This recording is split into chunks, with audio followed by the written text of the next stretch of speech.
The Arizona sun burns mercilessly as Apache Chief TAKODA hangs unconscious from weathered ropes, his body broken after 3 days without water. Vultures circle overhead, while 5 outlaws prepare for the final execution. Blood crusts his split lips, and his breathing grows shallow in the desert heat. Just as the leader raises his pistol, a single rifle shot echoes across the canyon. The bullet finds its mark. With deadly precision, Sarah Mitchell emerges from the rocks, her Winchester smoking, her green eyes fierce with determination. She's a woman alone in outlaw territory, but something about the dying Apache chief compels her to act. This chance encounter will ignite a forbidden romance that defies every social boundary of 1885 Arizona territory. Their love will spark a war between cultures, unite unlikely allies, and challenge everything both have believed about honor, loyalty, and survival. But why would a white woman risk everything to save an Apache warrior she's never met? Before we jump back in, tell us where you're tuning in from, and if this story touches you, make sure you're subscribed, because tomorrow I've saved something extra special for you. Sarah Mitchell worked swiftly in the dim light of her hidden cave, her hands steady despite the gravity of what she had just done. The Apache chief lay motionless on a bed of pine boughs she had gathered, his copper skin pale from blood loss and dehydration. She had killed 5 men today. 5 human beings lay dead in the canyon below because she had chosen to save one. The Winchester rifle leaned against the cave wall, still warm from the shots that had changed everything. Sarah's father had taught her to shoot when she was 12, insisting that a woman alone on the frontier needed to protect herself. "Never draw unless you mean to kill," he had said, his weathered hands guiding hers on the stock. "And never kill unless there's no other choice." Today there had been no other choice. She dabbed cool water from her canteen onto the Apache's cracked lips, watching for any sign of consciousness. His breathing was shallow but steady, and the wounds from the ropes had stopped bleeding. A leather pouch had fallen from around his neck when she cut him down, elaborately decorated with eagle feathers and turquoise stones that caught the filtered sunlight. Even unconscious and near death, he carried himself with unmistakable dignity. Sarah's own story was written in the calluses on her hands and the determined set of her jaw. Her father, Jonas Mitchell, had carved out a small ranch from the unforgiving Arizona territory, raising cattle and his daughter with equal parts love and iron discipline. When outlaws had burned their ranch house and murdered her father 6 months ago, Sarah had buried him beneath the cottonwood tree where he used to read his Bible every evening, the same worn leather book now tucked safely in her saddlebags. The pressed wildflowers between its pages, gifts from her mother before consumption took her when Sarah was 16, reminded her of gentler times when faith seemed like enough to protect a family. Now she wasn't sure what she believed, except that some wrongs demanded to be set right, regardless of the cost. A low moan brought her attention back to the Apache chief. His dark eyes opened slowly, unfocused at first, then sharpening as he took in his surroundings. When his gaze fell on Sarah, he tensed, his hand moving instinctively toward his waist, where a knife should have been. "Easy," Sarah said softly, keeping her hands visible. "You're safe. I'm not going to hurt you." The words meant nothing to him. She realized the gulf between their languages was as vast as the cultural divide that separated their peoples. But something in her tone must have conveyed peaceful intent, because he didn't try to move away when she offered him water. He drank greedily, water spilling down his chin as his body responded to its desperate need. When he had drunk his fill, he studied her with intelligent eyes that seemed to be cataloging every detail. Her blonde hair, her practical riding clothes, the way she held herself ready for trouble, but not afraid. "Who?" he managed in heavily accented English, the single word carrying a weight of confusion and wariness. "Sarah," she replied, touching her chest. "Sarah Mitchell," he nodded slowly, understanding. "TAKODA," he said, his voice rough from thirst and the ordeal he had endured. The sound of distant horses made them both freeze. Sarah moved to the cave entrance, peering through the concealing brush she had arranged to hide their location. 3 riders picked their way carefully up the canyon, following the trail left by the dead outlaws' horses. "They're looking for their friends," she whispered, though she doubted TAKODA understood the words. He understood the urgency in her voice, though, and struggled to sit up despite his weakness. Sarah made a decision that would change both their lives. Instead of telling him to stay hidden while she handled the threat alone, she helped him to his feet and handed him one of the outlaw's pistols she had collected. He examined the weapon with practiced familiarity, checking the cylinder with the efficiency of someone who had handled firearms before. Their eyes met in a moment of wordless communication. Whatever had brought them together in this cave, whatever impossible circumstances had made a white woman risk everything to save an Apache chief, they were now bound together by shared danger and the desperate need to survive. The horses were getting closer, and Sarah could hear voices calling out in Spanish. She recognized the accent. These were Rodriguez's men, the same gang that had terrorized the territory for months. The same killers who had murdered her father and left TAKODA to die in the desert sun. TAKODA's expression hardened as he recognized the voices too. He moved toward the cave entrance with surprising strength, the pistol held ready in his right hand. Whatever personal history existed between him and these men, it was written in the grim determination that transformed his features from those of a victim to those of a warrior preparing for battle. Sarah's mother's wedding ring caught the firelight as she removed it from the chain around her neck.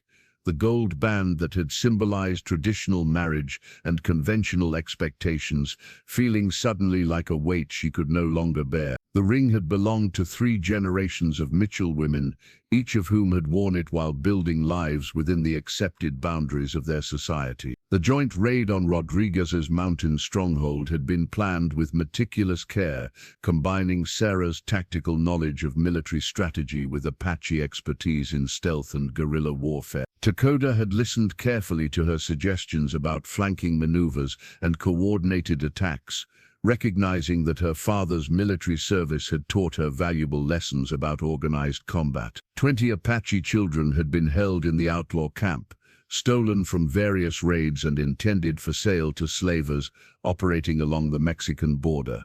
The rescue mission was as much about recovering these innocents as it was about striking back at Rodriguez and his men. Sarah positioned herself on the rocky outcropping that overlooked the camp, her Winchester rifle providing covering fire as Apache warriors moved through the shadows below. She had proven herself in the earlier battle at their village, but this was different. A calculated assault that required absolute trust between people who should have been enemies. The children were kept in a crude pen made of mesquite branches, guarded by 2 of Rodriguez's men who had clearly not expected an attack on their remote stronghold. Sarah's first shot dropped the nearest guard silently, while TAKODA's knife found the second before he could raise an alarm. As the Apache warriors freed the terrified children, Sarah continued to provide cover fire, picking off Rodriguez's men with the methodical precision her father had drilled into her during countless hunting trips. Each shot was a conscious choice to cross further away from the world she had known, towards something undefined but undeniably true to her deepest instincts. The successful rescue had taken most of the night, but as dawn broke over the desert, Sarah found herself alone with TAKODA beside a spring hidden deep in the mountains. The children had been safely returned to their families, and the surviving members of Rodriguez's gang had scattered to the winds, leaving their leader to face the reality that his reign of terror was coming to an end. "You fight like Apache warrior," TAKODA said softly, his English improving daily through their constant interaction. "Your father taught you well." Sarah looked down at the ring in her palm, its familiar weight now feeling foreign. "He taught me to protect what mattered. I just never knew what that would be, until now." The implication hung between them like smoke from their small fire. What mattered to her had changed completely. In the span of a few weeks, the conventional life she had planned, marriage to a suitable man, children raised within proper society, a future built on familiar foundations, seemed like someone else's dream now. When TAKODA reached for her hand, she didn't resist. Her fingers intertwined naturally, as if they had been designed to fit together. The cultural barriers that should have made this moment impossible felt suddenly irrelevant compared to the connection that had grown between them through shared danger and mutual respect. "In my people's tradition," he said carefully, "when a woman saves a warrior's life, she claims the right to his protection and loyalty. You have claimed this right, whether you know it or not." Sarah met his gaze steadily. "And what if the woman doesn't want just protection? What if she wants something more?"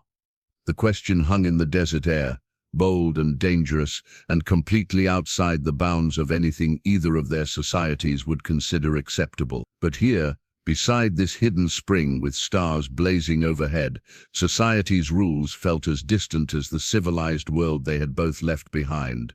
Takoda's response came not in words, but in action. He leaned forward and kissed her with a passion that spoke of weeks of restraint finally breaking down. Sarah responded with equal intensity, her hands tangling in his dark hair as she surrendered to feelings she had never experienced before. They made love under the vast desert sky, their coming together as natural and inevitable as sunrise. The wedding ring lay forgotten in the sand beside them, a symbol of conventional expectations abandoned in favor of something wild and true, and completely their own. Afterward, as they lay entwined beneath Takoda's blanket, Sarah felt the fundamental shift in her identity. She was no longer just Jonas Mitchell's daughter, or a respectable woman seeking an appropriate marriage. She was Takoda's woman now, bound to him by choice and passion, and a love that transcended every barrier their respective worlds could construct. "Elena will not accept this," Takoda warned gently, his fingers tracing patterns on Sarah's bare shoulder. "She has loved me since childhood, expected to be my wife. This will hurt her deeply." Sarah understood the complexity of their situation. Their love would create enemies as well as allies, would challenge not just individual expectations, but the fundamental assumptions both cultures held about marriage, loyalty, and identity. "What do you want?" she asked simply. Takoda's answer came without hesitation. "You, whatever the cost, I want you." The declaration felt like a vow, binding them together in a way that no traditional ceremony could match. They had chosen each other freely, despite every practical reason to walk away, and that choice made their union sacred, regardless of whether any church or tribal ceremony ever sanctified it. As dawn approached, they prepared to return to the Apache village, knowing that their absence together would not have gone unnoticed. The challenges ahead would test everything they had built together, but Sarah no longer doubted her choice. The woman who had worn her mother's wedding ring was gone, replaced by someone stronger and more honest about what she truly wanted from life. Elena's turquoise necklace flashed in the morning sun as she led Captain Morrison's soldiers toward the wickiup, where Sarah was preparing medicinal herbs for the village children. The traditional Apache engagement jewelry had been a gift from Takoda's mother years ago, when their betrothal had seemed as certain as sunrise. Now it felt heavy around her neck, a reminder of promises that would never be fulfilled. Morrison followed closely behind her, his hand resting casually on his saber hilt. His weathered face bore the hard lines of a career soldier who had spent too many years fighting Indians to see them as anything more than obstacles to civilization. The idea of a white woman choosing to live among Apache filled him with disgust that went beyond professional duty. "She's in there," Elena said, pointing to Sarah's temporary shelter. Her voice carried a tremor that revealed the magnitude of what she was doing, but jealousy and wounded pride drove her forward despite her growing doubts.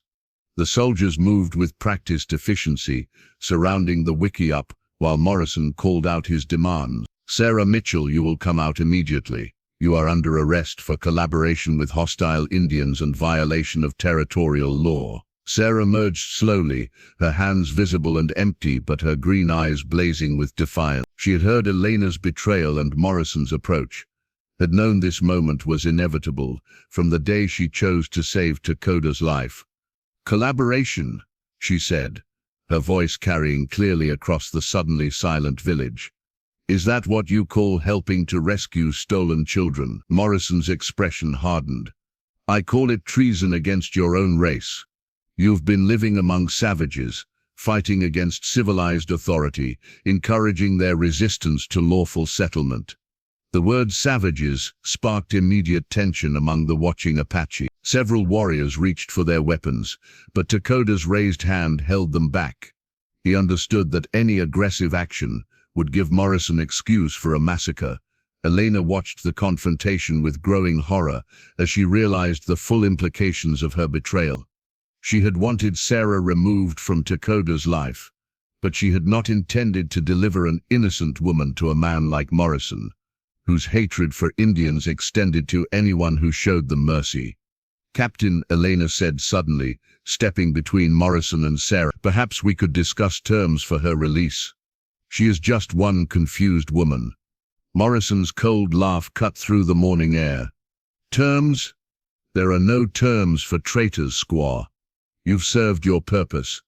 Now step aside before I decide you're as much a problem as she is." The casual cruelty in his voice made Elena understand her terrible mistake.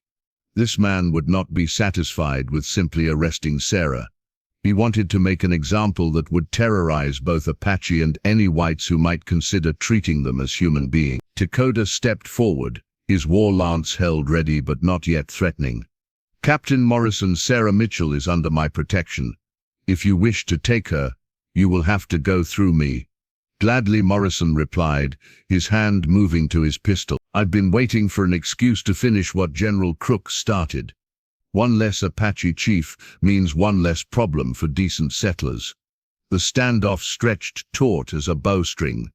Apache warriors gradually moved into fighting positions, while Morrison's soldiers tightened their circle. Sarah realized that her presence had created a situation where people she cared about would die because of choices she had made. "Wait," she called out, stepping toward Morrison with her hands raised. "I'll come with you willingly, if you leave these people alone.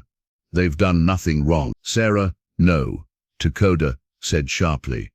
"You don't understand what he will do to you." She met his eyes across the space that separated them, trying to convey everything she felt in that single look. "I understand that I won't be responsible for your people's death. Some things are more important than personal happiness." Elena suddenly moved, her decision made in the space of a heartbeat. She pulled a hidden knife from her belt and lunged at Morrison, crying out a warning in Apache as his soldiers raised their rifle. Morrison's reflexes were quick, but Elena's desperate attack caught him off guard. Her blade found its mark beneath his ribs, but his dying shot took her down as well, the turquoise necklace scattering its beads across the dirt as she fell. The sacred canyon erupted into chaos, as Apache warriors answered Elena's warning with a war cry that echoed off the stone walls. Morrison's soldiers found themselves caught in crossfire from positions they hadn't detected, their military precision no match for Apache knowledge of the terrain. Sarah grabbed Morrison's fallen pistol, fighting beside the people she had chosen as her own while Elena's sacrifice burned in her memory. The woman who had betrayed her had also died trying to save her, proving that love and jealousy could exist in the same heart, until the very end. When the dust settled, half of Morrison's men lay dead, and the rest had fled into the desert.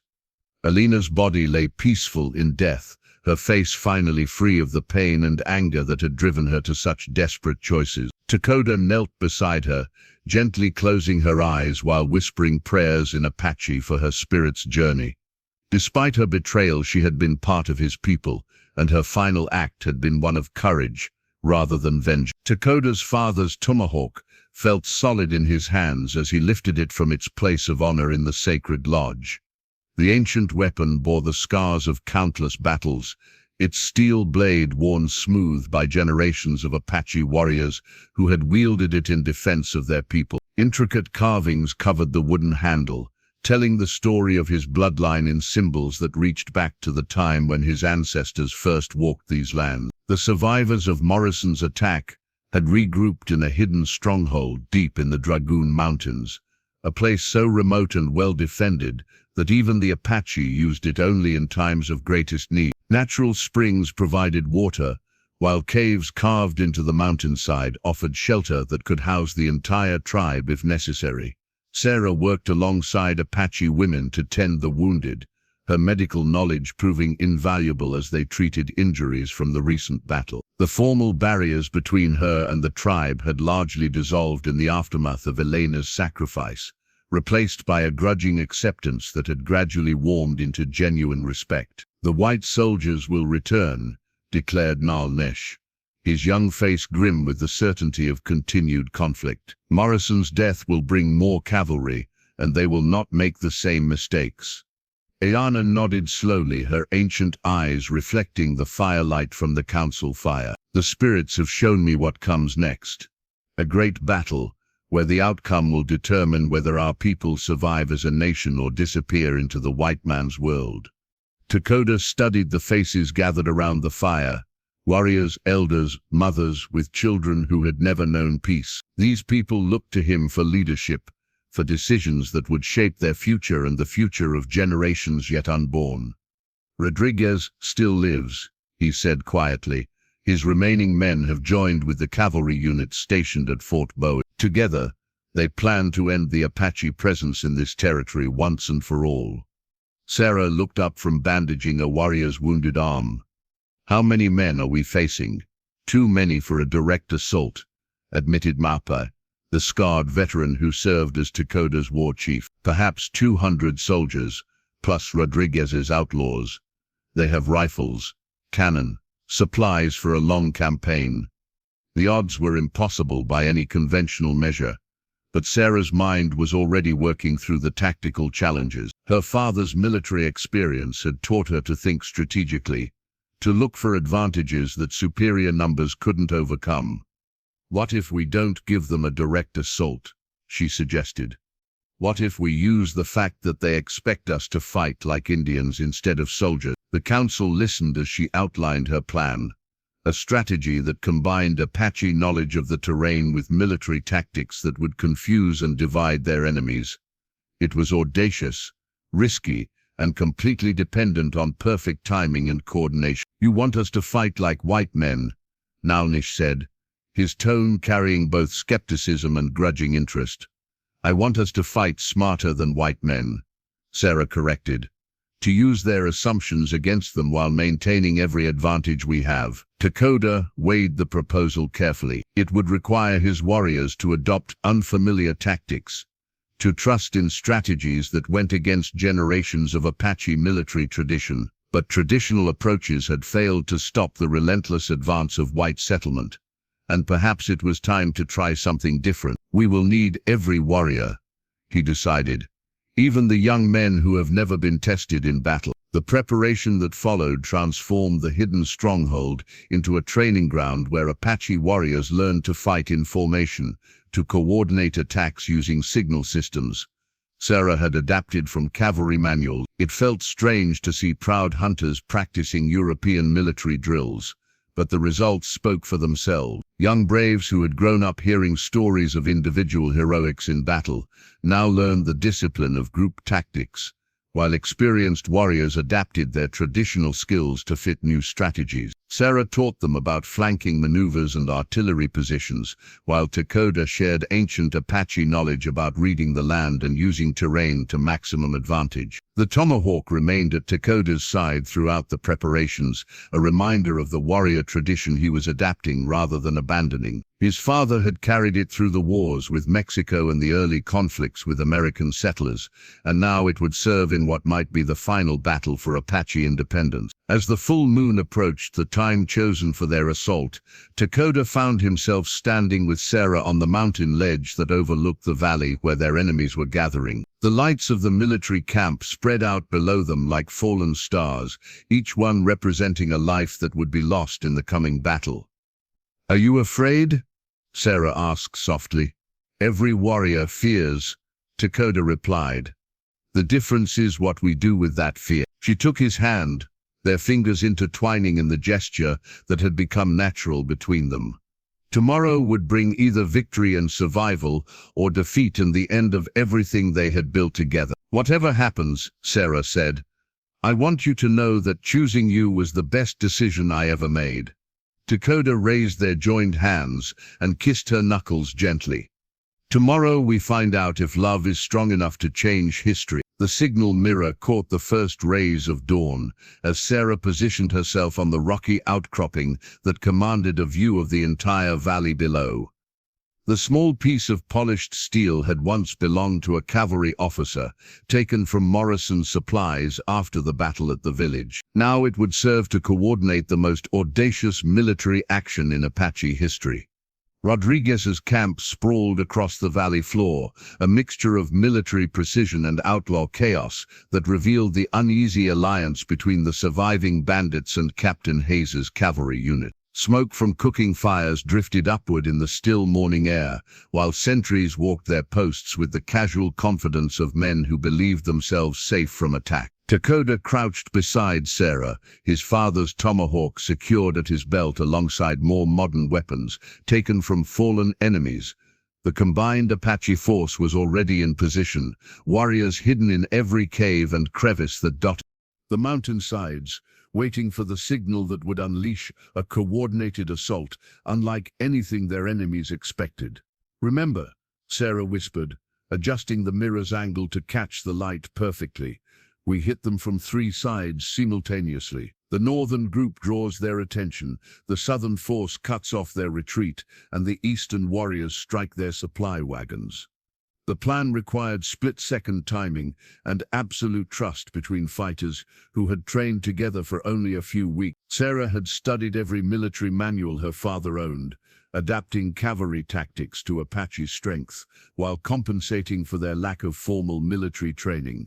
The first flash of the signal mirror sent a ripple of movement through the hidden Apache positions. TAKODA watched with pride as his warriors demonstrated the discipline they had learned, moving into attack positions with the stealth that was their birthright, but the coordination that Sarah had taught them. Rodriguez was examining a map when the first war cries echoed across the valley, his weathered face, still bearing the scar from an old knife fight, twisted into an expression of startled anger as he realized the impossible was happening. The Apache were attacking with military precision instead of their usual hit-and-run tactics. "Form defensive lines," Captain Hayes shouted, his voice carrying the authority of professional military training. "Cavalry to the north, infantry to support." But Sarah's strategy had anticipated exactly this response. As Hayes's men moved to counter the obvious northern attack, the southern Apache force struck their flanks, while eastern warriors overran the supply trains that contained their ammunition and medical supplies. The signal mirror flashed again, and TAKODA led the final assault straight down the mountainside into the heart of the confused enemy camp.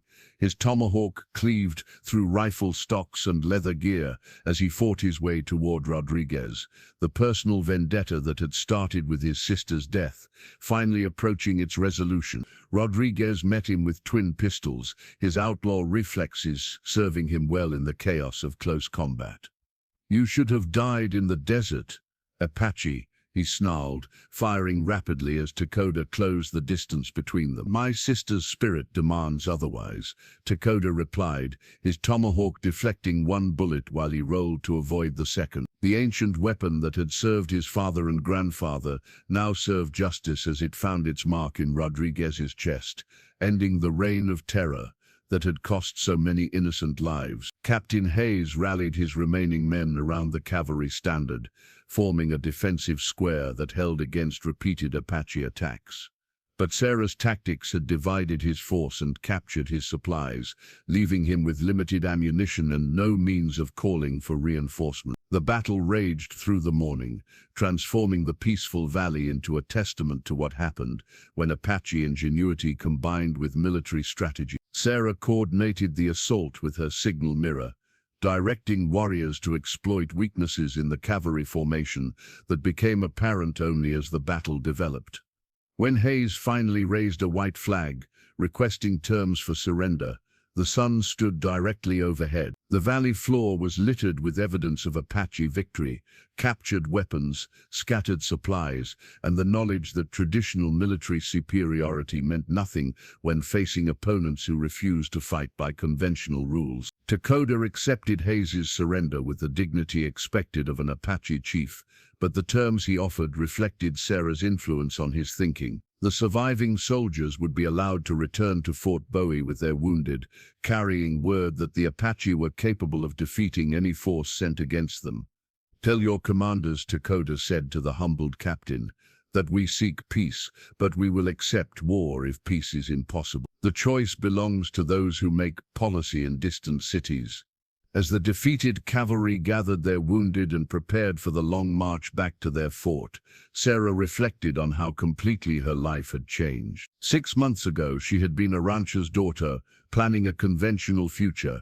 Now she stood as the tactical architect of a victory that would reshape the balance of power in Arizona territory. The signal mirror lay warm in her hands, a simple tool that had helped coordinate a battle that proved love could indeed change the course of history. The prophecy Ayana had spoken was coming true. Two peoples were learning to fight as one, united by bonds stronger than blood or tradition. The peace pipe rested on its ceremonial stand in the center of the newly constructed council lodge, its carved stone bowl and eagle feather decorations representing the sacred nature of the agreements being forged. The pipe had been crafted specifically for this occasion, combining traditional Apache symbols with designs that honored the white families who had chosen to join their community rather than flee in fear. 3 months had passed since the victory in the valley, and the changes were remarkable. Where once there had been only Apache wickiups, now a mixed settlement sprawled across the protected canyon, with log cabins standing alongside traditional dwellings. Gardens planted by Apache women grew beside fields, tended by white families, creating a patchwork of agricultural techniques that benefited everyone. Sarah stood beside TAKODA as they welcomed the latest group of newcomers, a family from Missouri whose wagon had broken down near the settlement. The Hendersons had arrived expecting hostility from the Apache inhabitants, but instead found themselves offered food, shelter, and assistance repairing their damaged wheel. "I don't understand," Martha Henderson said to Sarah, her voice carrying the bewilderment of someone whose expectations had been completely overturned. "We were told that Indians were savages who killed white people on sight. Many things we're told turn out to be less than completely true," Sarah replied gently. "These people judge others by their actions, not the color of their skin. If you're willing to work hard and treat everyone with respect, you'll find a home here." The integration hadn't been without challenges. Some Apache traditionalists still harbored suspicions about white settlers' ultimate intentions, while several white families struggled to adapt to customs that seemed foreign and sometimes unsettling. But gradually, practical cooperation had overcome theoretical prejudices. TAKODA had proven to be a gifted diplomat, able to mediate disputes between cultures while maintaining the respect of both groups. His marriage to Sarah, formalized in a ceremony that blended Apache and Christian traditions, had become a symbol of the possibility for peaceful coexistence. Dr. Benjamin Walsh, a physician from Tucson who had joined the community after witnessing Sarah's medical work, was training Apache women in modern surgical techniques while learning traditional herbal remedies that often proved more effective than conventional medicines. The cross-cultural exchange of knowledge was creating innovations that neither culture could have achieved alone. "The Apache understanding of medicinal plants is extraordinary," Walsh told Sarah, as they prepared supplies for the day's medical rounds. "Some of their treatments for infections and pain management are more advanced than anything we have in Eastern medical schools." Education had become another area of cooperation. Sarah taught reading and writing to Apache children, while learning their traditional stories and legends. The first mixed classroom in Arizona territory was taking shape, with children of both cultures learning together in ways their parents had never imagined possible. Young Timothy Henderson, the newest arrival, sat beside Little Bear, TAKODA's 8-year-old nephew, as Sarah demonstrated arithmetic using both English numbers and Apache counting methods. The boys' easy friendship illustrated how quickly children could adapt to diversity when adults provided proper examples. The economic success of the settlement had begun attracting attention from territorial authorities. Trade goods produced by the community, blankets woven with both Apache and European techniques, tools that combined the best of both metalworking traditions, commanded premium prices in Tucson and Phoenix markets. Governor Murphy himself had visited the previous month, his initial skepticism gradually giving way to amazement as he witnessed the prosperity and stability of the integrated community. The political implications were significant. Here was proof that cooperation between races could be profitable as well as peaceful. This changes everything we thought we knew about Indian policy, Murphy had confided to Rhea during his tour of the settlement. If this model can be replicated elsewhere, it might offer an alternative to the reservation system. But not everyone welcomed the changes. Reports reached them regularly of hostile reactions from both white supremacist groups and Apache bands who viewed any cooperation with whites as betrayal. The settlement existed in a precarious balance, successful but constantly threatened by external forces that profited from racial conflict. Ayana had become the community's spiritual leader, conducting ceremonies that honored both Apache traditions and Christian beliefs. Her ability to find common ground between different religious practices had helped create a sense of shared purpose that transcended cultural differences. All peoples seek the same things, she explained to newcomers during orientation sessions. Safety for their children, food for their families, respect for their efforts. When we remember this, differences become less important than similarities.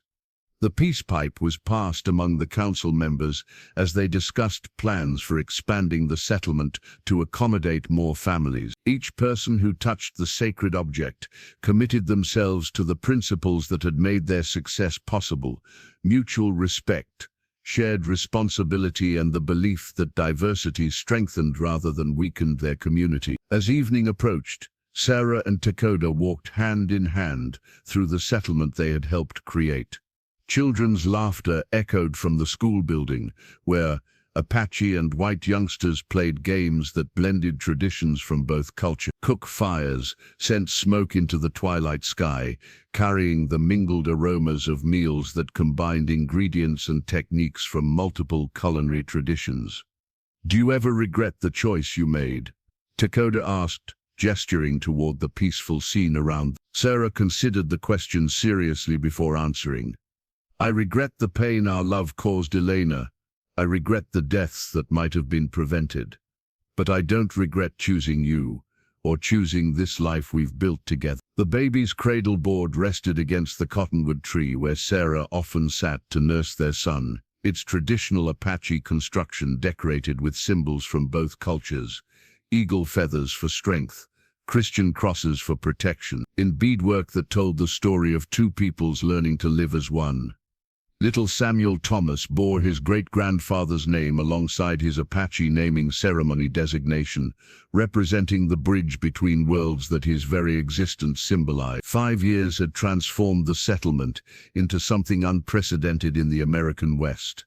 The community now housed over 300 souls, roughly split between Apache families and white settlers who had chosen integration over separation. What had begun as an emergency alliance had evolved into a thriving example of what cooperation could achieve when people focused on common goals rather than inherited prejudices. Sarah had established the territory's first integrated medical practice, training practitioners from both cultures in techniques that combined traditional Apache healing with modern surgical methods. Her reputation had spread far beyond their valley, bringing patients from as distant as California and New Mexico who sought treatment unavailable elsewhere. "Mama, why does Little Bear's grandmother paint those marks on her face?" 5-year-old Samuel asked, his innocent curiosity reflecting the natural acceptance children showed toward cultural differences when raised without prejudice. "Those are traditional Apache designs," Sarah explained patiently. "They tell stories about her family and her place in the tribe, just like the photograph in our house tells the story of your white grandfather's family."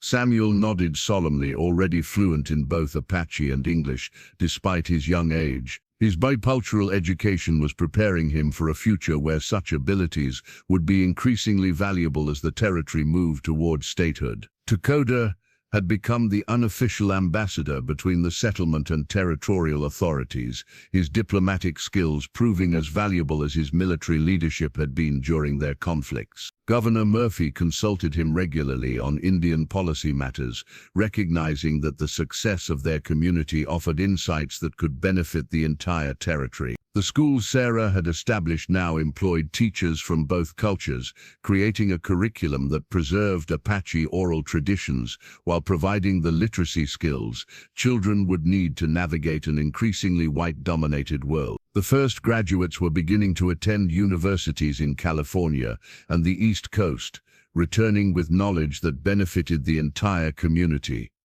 Dr. Walsh had documented over 40 medicinal plants used by Apache healers, publishing papers that were revolutionizing treatment approaches in medical schools across the country. The collaboration between traditional and modern healing methods had reduced infant mortality in their settlement to rates better than most eastern cities could achieve. Alina's sacrifice was remembered each year in a ceremony that honored those who had died during the community's turbulent founding. Her grave, marked with both Apache and Christian symbols, had become a place where people came to reflect on the costs of prejudice and the value of choosing understanding over hatred. The economic success of their integrated model had attracted national attention. Eastern newspapers sent reporters to document the miracle of Arizona, while politicians debated whether their approach could be replicated in other regions experiencing racial tension. What you've accomplished here challenges everything we thought we knew about assimilation and cultural preservation, wrote Professor James Morrison from Harvard University, who had spent a month studying their community. You've proven that integration doesn't require the destruction of individual cultural identities. Young Samuel played with children whose grandparents had been mortal enemies, their games incorporating elements from multiple traditions without any sense that such mixing was unusual or wrong. These second-generation residents would grow up seeing diversity as normal rather than threatening.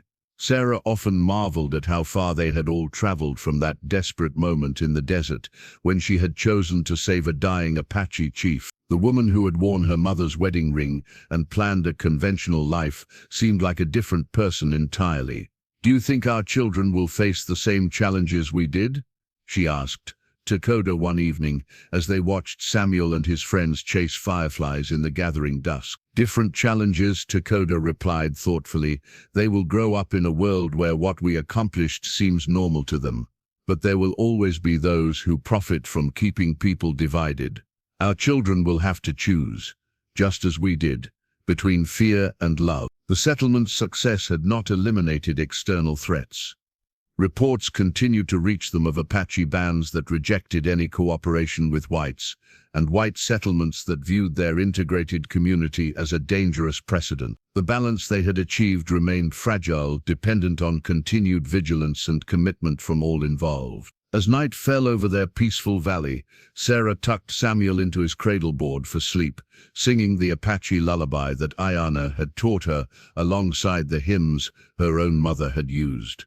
The baby drifted off to the sound of two musical traditions, blending into something new and beautiful. Looking out over the settlement they had built together, Sarah felt the deep satisfaction of seeing an impossible dream become daily reality. Love had indeed proven strong enough to change history, but maintaining that change would require the same courage and determination from each new generation. The family portrait dominated the mantelpiece in their expanded cabin, showing Sarah, TAKODA, and their three children dressed in an artful combination of Apache and Western clothing that perfectly captured their unique heritage. 15-year-old Samuel wore his grandfather's military dress coat over traditional Apache leggings, while 12-year-old Maria displayed her mother's locket alongside an intricate Apache necklace crafted by Ayana. Baby Thomas, now 5, grinned from his father's arms, too young to understand the significance of the cultural symbols surrounding him, but already comfortable moving between both worlds. 10 years had brought changes that tested every principle their community had been built upon. Arizona Territory was approaching statehood, and the political pressures surrounding Indian rights had intensified dramatically. The new territorial governor, Marcus Whitfield, represented a far more aggressive approach to Indian policy than his predecessor, viewing the integrated settlement as an obstacle to what he called proper development. Sarah stood before the territorial legislature in Phoenix, her prepared speech carefully crafted to address the concerns of lawmakers who had never seen their community but held the power to destroy it. The formal setting felt foreign after years of conducting business through personal relationships and mutual respect. "Gentlemen," she began, her voice carrying the authority of someone who had helped build something unprecedented. "You have the opportunity to support a model of Indian relations that has proven successful for over a decade. Our community contributes more in taxes than most counties your size, educates children to university standards, and maintains peace without military intervention." The legislators listened with varying degrees of attention and skepticism. Some had read the favorable reports about their settlement, but others clearly viewed any cooperation with Indians as weakness that encouraged further resistance to white authority. Representative Jonathan Hayes, Captain Hayes's younger brother, whose military career had been damaged by his defeat at the Valley Battle, spoke with barely controlled hostility. "Mrs. However you style yourself now, your experiment has been an interesting curiosity. But statehood requires different standards. We cannot have quasi-independent Indian communities operating outside proper territorial authority." Samuel, who had accompanied his mother to the capital, watched the proceedings with the intense focus of a young man beginning to understand the political forces that would shape his future. His education in both Apache traditions and classical Western curriculum had prepared him for this world of formal debate and legal maneuvering, but the naked prejudice displayed by some legislators was still shocking. Takoda's diplomatic mission to Washington had taken him away from the territory at a crucial moment, leaving Sarah to defend their community alone. His meetings with Bureau of Indian Affairs officials were exploring the possibility of federal recognition as a unique form of Indian nation, one that included non-Indian citizens and operated under hybrid governance structures. The legal precedents were complex and largely untested. No community like theirs had ever existed long enough to require formal classification under federal law. They were too integrated to be treated as a traditional reservation, too independent to be absorbed into white county governance, and too successful to be dismissed as a failed experiment. Maria had begun experiencing the identity challenges that Sarah had anticipated. Neither fully Apache nor fully white, she struggled with questions about where she belonged in a society that insisted on clear racial categories. Her Apache peers sometimes viewed her as too white, while white children in Phoenix treated her as an Indian curiosity. "I don't understand why I have to choose," she told Sarah during one of their evening conversations. "Why can't I just be myself, without everyone trying to put me in a box?" "You can be yourself," Sarah assured her daughter. "But the world around us isn't always ready for people who don't fit their expectations. You'll have to be stronger and smarter than people who have the luxury of simple identities." The hearing in Phoenix had ended without resolution, the legislators agreeing only to conduct a formal investigation of the settlement before making any policy decision. Sarah knew this meant months of uncertainty, while bureaucrats who had never lived with diversity tried to evaluate something completely outside their experience. Young Thomas had begun showing the natural leadership qualities that reminded everyone of his grandfather, displaying an intuitive ability to mediate disputes between children from different backgrounds. At 5, he was already trilingual, speaking Apache, English, and the Spanish he had learned from the Mexican families who had joined their community. The photograph on their mantelpiece represented more than just family.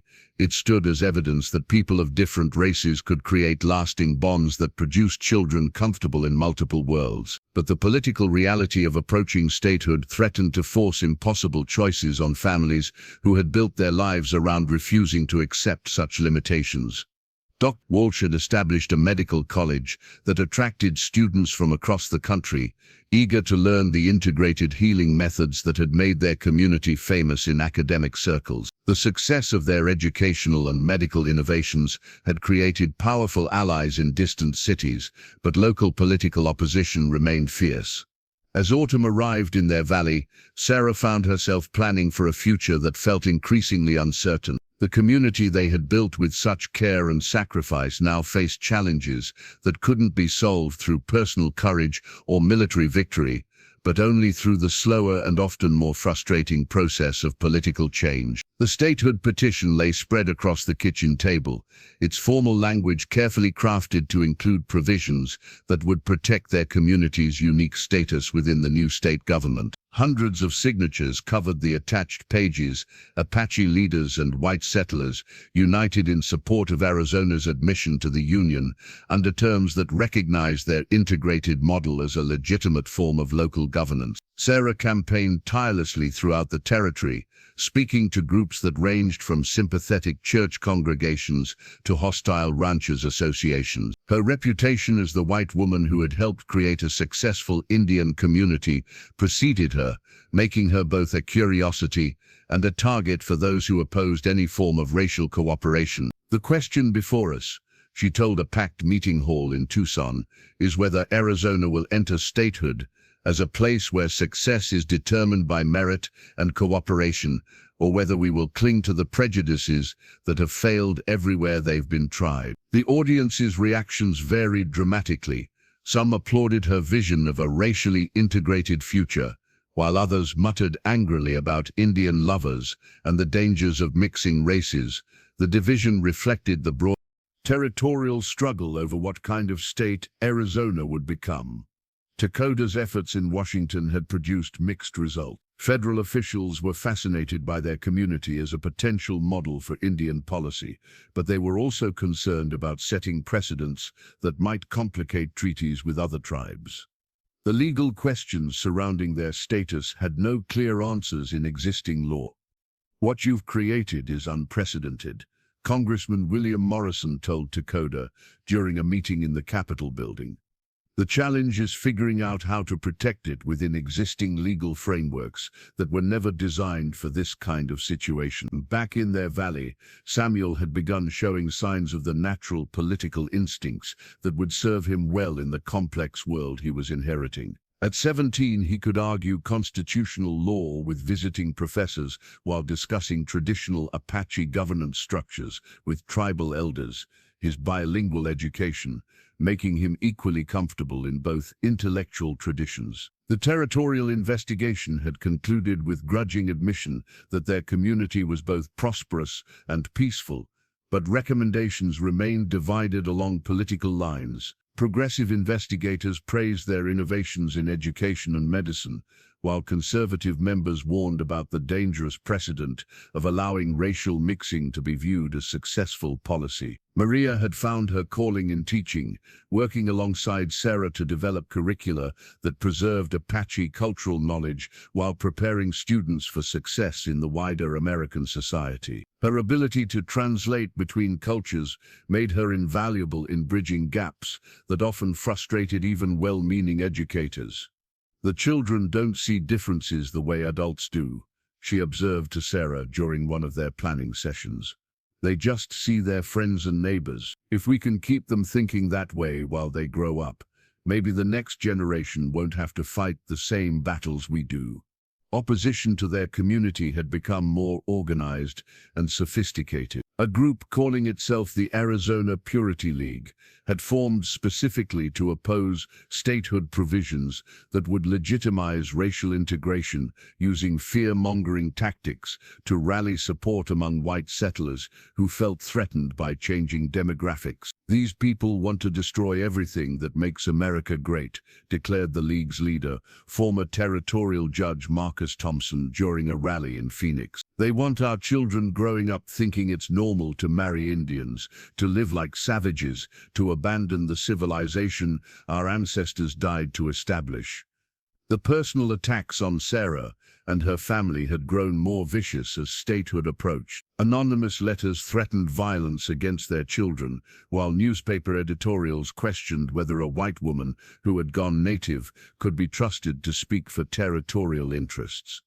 But support was also growing from unexpected quarters. Eastern newspapers had picked up their story, with influential publications like Harper's Weekly and The Atlantic Monthly running articles that portrayed their community as a hopeful example of American innovation in addressing racial conflicts. What the Mitchell TAKODA family has achieved in Arizona Territory represents the best of American adaptability and ingenuity, wrote prominent journalist Henry James in a widely reprinted editorial. Their success suggests that our nation's racial challenges might be solved through cooperation rather than domination. Young Thomas had started attending formal school with children from both cultures, his natural charisma making him popular among classmates despite the political controversies surrounding his family. Teachers reported that he showed exceptional promise in both academic subjects and the leadership qualities that seemed to run in his bloodline. The statehood debate had become a referendum on the future of race relations in the American West. Arizona's decision would influence federal Indian policy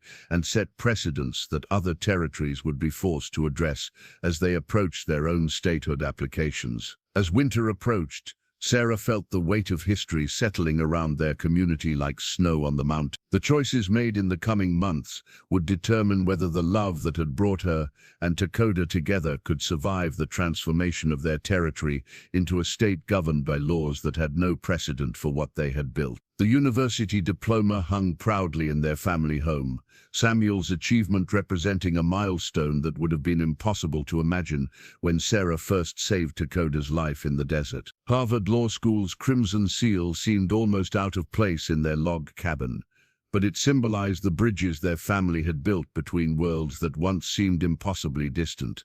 Samuel returned from Cambridge transformed by his education, but not separated from his roots. At 22, he possessed the legal knowledge to navigate complex constitutional questions while retaining the cultural wisdom that connected him to both his Apache and white heritage. His senior thesis on indigenous rights in federal constitutional framework had earned recognition from professors who had never previously considered such questions worthy of serious academic study. The legal precedents we establish here will influence Indian policy for generations, he explained to the gathered community leaders, his formal education evident in his precise language, but his Apache upbringing clear in his respectful manner toward elders. We have the opportunity to create new models for how different peoples can coexist within American legal structures. Maria had opened the territory's first integrated teacher training institute, preparing educators who could work effectively with students from multiple cultural backgrounds. Her reputation had spread throughout the Southwest, attracting young people who wanted to learn her innovative approaches to multicultural education. The school served children whose grandparents had been enemies, teaching them to see diversity as strength rather than division. Maria's classroom techniques, combining traditional Apache storytelling with classical Western pedagogy, were being studied and replicated in schools across the country. Education is how we change hearts before we change laws, she told visitors who came to observe her method. Children who grow up learning from each other become adults who naturally cooperate rather than compete. Arizona had achieved statehood with provisions that protected their community's unique status, largely due to Samuel's legal advocacy and the national attention their success had generated. The new state constitution included language recognizing communities of integrated heritage as legitimate forms of local governance, creating a legal framework that other states would eventually adopt. Sarah had become a national speaker on Indian policy, her personal story resonating with audiences who could understand the human dimension of political questions that often seemed abstract and distant. Her autobiography, Bridges Built from Love, had become required reading in colleges studying American race relations. What began as one woman's impulsive decision to save a dying man has become proof that our nation's racial challenges can be solved through understanding rather than violence. She wrote in the book's conclusion, "The future belongs to those brave enough to choose love over fear." TAKODA served as the first Apache member of the state legislature, his diplomatic skills proving as valuable in Phoenix as they had been in Washington. His ability to explain traditional Apache governance concepts to white politicians had helped create new models for tribal-state relations that other Indian communities were beginning to adopt. Their youngest son, Thomas, had grown into a natural leader, his ability to move seamlessly between cultures, making him invaluable as a mediator in disputes that might otherwise escalate into serious conflicts. At 15, he was already being groomed for roles that would require him to bridge gaps between different communities throughout the region. The economic success of their integrated model had attracted investment from Eastern business interests, who recognized that stable multicultural communities offered commercial advantages that couldn't be found in places divided by racial tensions. Their settlement had become a destination for families seeking alternatives to the segregated societies that dominated most of the American West. Dr. Walsh had established a medical research institute that studied the intersection between traditional healing methods and modern medicine, attracting scholars from around the world who wanted to learn from their innovations. The cross-cultural approach to healthcare had produced breakthroughs that benefited people far beyond their small community. "What you've accomplished here represents the future of American medicine," wrote Elizabeth Blackwell, the first woman to receive a medical degree in the United States after visiting their facilities. The integration of indigenous knowledge with scientific methods points toward more effective and humane approaches to healing. The community now housed over 800 residents representing dozens of different cultural backgrounds, all united by their commitment to the principles that had made their success possible. Mexican families had joined alongside former slaves from the South, European immigrants, and Apache bands who had chosen integration over reservation life. Ayanna, now in her 80s, remained the spiritual heart of their community, her wisdom helping to resolve conflicts and guide important decisions. Her prophecies about the future had proven remarkably accurate, including her prediction that their children would naturally inherit the ability to live comfortably in multiple worlds. "The spirits showed me this future many years ago," she told Sarah during one of their regular conversations. "They showed me children who would grow up seeing no boundaries between peoples, who would carry the best of all traditions forward into times we cannot yet imagine." As Sarah looked around the thriving community they had built from an impossible love story, she marveled at how far they had all traveled from that desperate moment in the desert. The woman who had once planned a conventional life had become a pioneer in creating something entirely new. The golden wedding band set gleamed in the afternoon sunlight as Sarah and TAKODA renewed their vows before the assembled community, 25 years after their first Apache ceremony in the sacred canyon. The rings had been crafted from gold discovered in the mountains surrounding their settlement, their simple design incorporating both Apache symbols and Christian crosses that represented the successful merger of their different traditions. The celebration drew visitors from across the Southwest and beyond, including government officials, academic researchers, and journalists who wanted to document the community that had become a symbol of successful racial integration. Former enemies sat side by side at tables laden with foods that combined culinary traditions from multiple cultures. "When I first met this stubborn Apache chief," Sarah said during her speech to the gathered crowd, her voice carrying easily across the open area where they had built their meeting ground, "I never imagined that saving his life would lead to saving my own soul. This community represents what America can become when we choose love over fear." Governor Martinez, who had traveled from Phoenix specifically for the anniversary celebration, spoke about the influence their community had exercised on state policy and national Indian relations. Arizona had become a model for other states struggling with questions about minority rights and cultural preservation. What began here as an impossible love story has become a blueprint for how different peoples can live together while maintaining their distinct identities, he told the crowd. "The rest of the nation is still learning lessons that you mastered decades ago."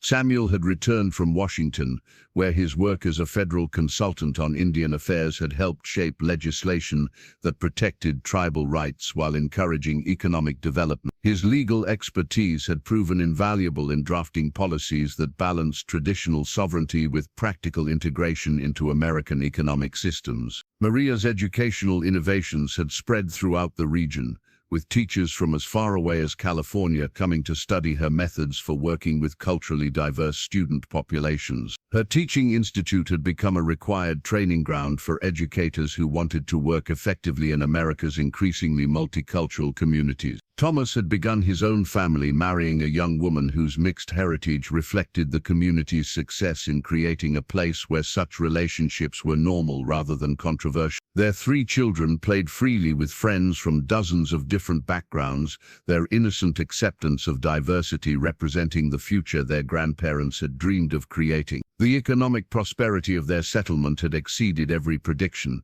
with businesses that combined different cultural approaches to commerce proving remarkably successful in regional and national markets. Their wool blankets, incorporating both Apache weaving techniques and European designs, commanded premium prices in Eastern department stores. Walsh had published a comprehensive study of their medical innovations, documenting how the integration of traditional and modern healing methods had produced health outcomes superior to those achieved by purely conventional approaches. Medical schools throughout the country were beginning to incorporate indigenous healing knowledge into their curricula.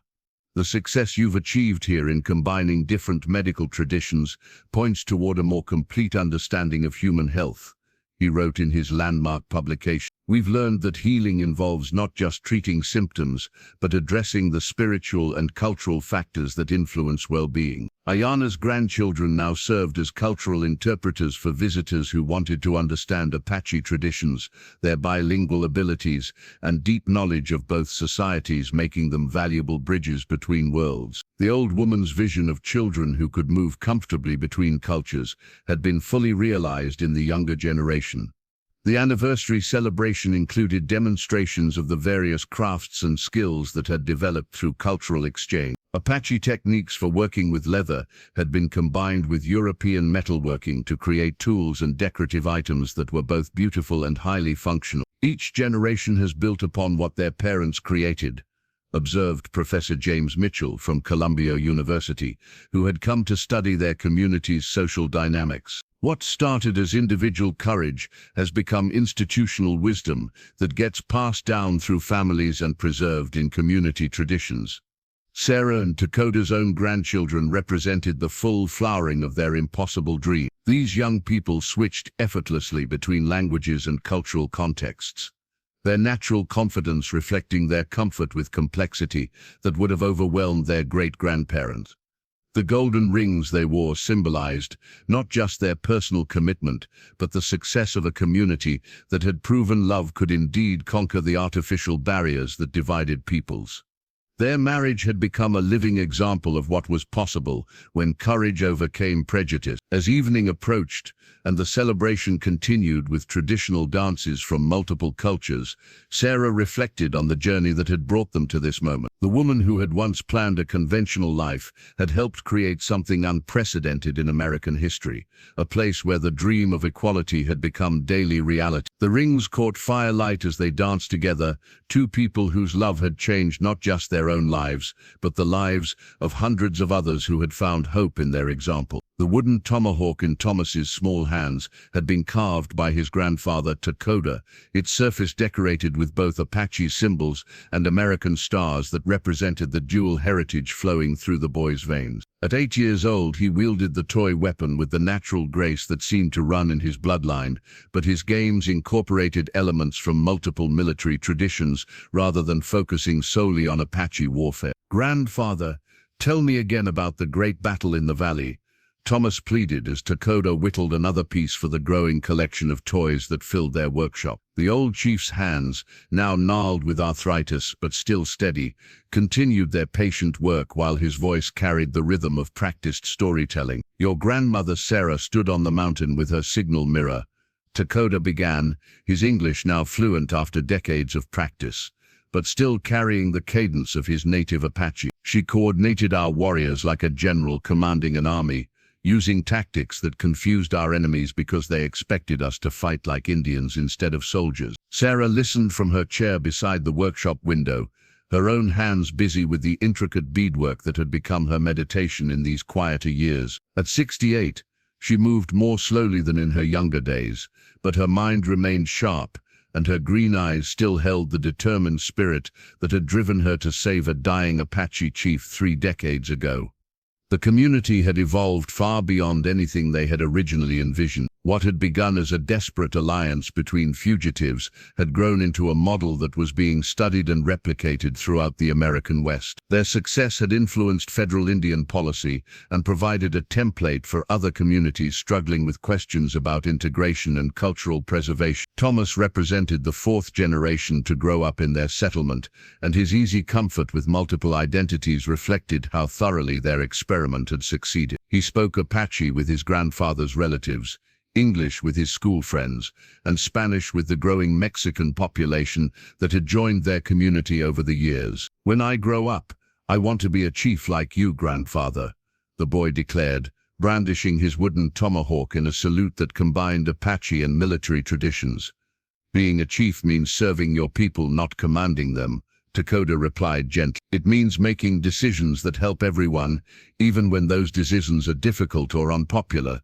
Sarah smiled at the familiar lesson, one that TAKODA had shared with their own children and was now passing to the next generation. The wisdom that had guided their community through decades of challenges was being preserved and transmitted through the stories and games that filled their grandchildren's days. The annual territorial celebration had grown into a major regional event, drawing thousands of visitors who came to witness the community that had proven integration was not only possible but profitable. Politicians, academics and business leaders made pilgrimages to study their methods and learn from their innovations. Maria's children, now teenagers themselves, served as tour guides for visitors who wanted to understand how their educational system produced young people comfortable with complexity and diversity. These 4th-generation residents switched between languages and cultural contexts with unconscious ease that amazed observers. "They don't see differences the way outsiders do," Maria explained to a group of teachers from California who had come to study their method. To them, diversity is just normal life. They've never known a world where people were separated by race or culture.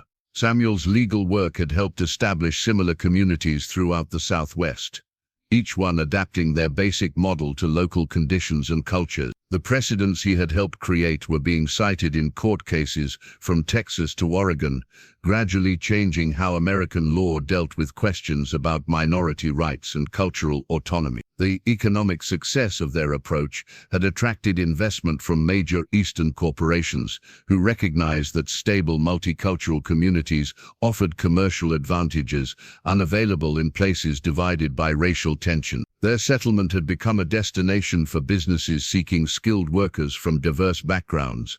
Vultures' medical innovations had influenced healthcare practices throughout the region, with hospitals and clinics adopting integrated approaches that combined traditional and modern healing methods. The cross-cultural medical knowledge developed in their community was being taught in universities from coast to coast. As evening approached, Thomas helped his grandfather clean up the workshop, carefully placing each tool in its designated spot with the respect for craftsmanship that was being instilled in all the community's children. The wooden tomahawk went into the toy box, alongside miniature signal mirrors, carved peace pipes, and other symbols of their shared history. "Grandfather," Thomas asked as they prepared to leave, "do you think other places will learn to be like us?" TAKODA considered the question with the gravity it deserved. "Some will, grandson. Others will take longer. But each generation learns from the one before.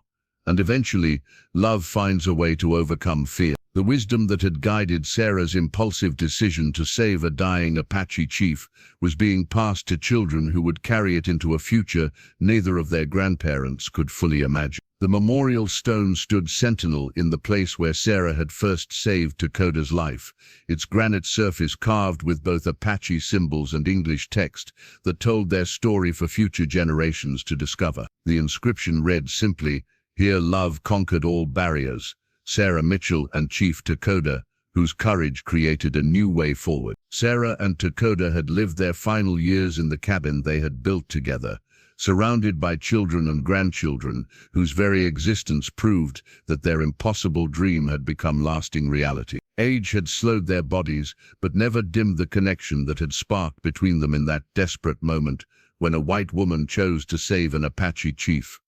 They passed within 3 days of each other, as if neither could bear to exist long without their other half. Sarah went first, slipping away peacefully in her sleep, while holding Takoda's hand. He followed her, as naturally as sunrise follows sunset, their spirits departing for whatever realm awaited souls who had chosen love over every obstacle the world could place before them. The entire community mourned their loss with a ceremony that blended traditions from every culture that had found welcome in their settlement. Apache drums beat alongside church bells, while voices raised in hymns and traditional songs created a harmony that seemed to bridge the gap between earth and sky. Samuel, now a distinguished judge, whose legal work had influenced Indian policy throughout the nation, delivered the eulogy with the dignity his parents had taught him. "They showed us that the barriers between peoples exist only in our minds," he said to the thousands who had gathered from across the country. "Their love created a bridge that we all continue to cross." Maria's educational methods had spread to schools throughout the American West, where teachers used her techniques to help children from different backgrounds learn together peacefully. Her textbooks, incorporating multiple cultural perspectives on history and science, were being used from California to Texas. Thomas had become the community's leader, his natural diplomatic abilities helping to navigate the changing political landscape as America continued to evolve. His own children, the 5th generation to grow up in the settlement, represented the full flowering of their great-grandparents' vision. The memorial service drew representatives from Apache tribes across the Southwest, white political leaders from throughout the region, Mexican families who had found refuge in the community, and former slaves whose descendants had become prosperous citizens. The diversity of the mourners testified to the scope of lives that had been touched by one woman's decision to choose compassion over indifference. Walsh, now elderly himself but still practicing the integrated medicine he had learned from Apache healers, spoke about the medical innovations that had grown from their cultural exchange. "They taught us that healing involves more than treating disease," he said. "They showed us how to heal the divisions between peoples." Ayana's great-granddaughter led the Apache prayers, her voice carrying the same spiritual authority that had guided the community through its most difficult challenges. The old wise woman's prophecies had all been fulfilled. Children now grew up seeing no boundaries between cultures, and love had indeed proven stronger than fear. The granite memorial bore symbols from multiple traditions: Christian crosses alongside Apache eagles, Mexican stars beside African patterns brought by former slaves. Every culture that had found welcome in their community was represented in the stone that would mark their story for centuries to come. Young people from universities across the country made pilgrimages to study the community that had proven integration was not only possible but profitable. Their success had become a standard case study in sociology, political science, and education programs, inspiring new generations to attempt similar bridges between different peoples. The annual celebration that commemorated Sarah's rescue of Takoda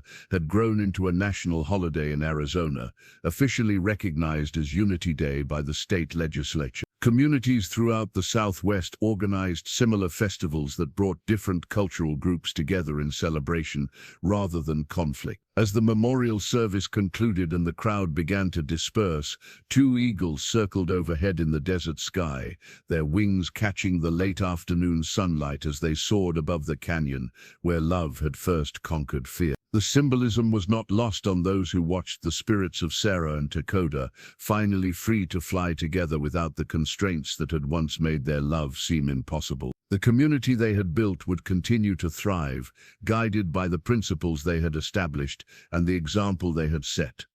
Their children and grandchildren would face new challenges and create new solutions, but the foundation they had laid would endure. Love had indeed proven strong enough to change history one heart at a time, one choice at a time, one generation at a time.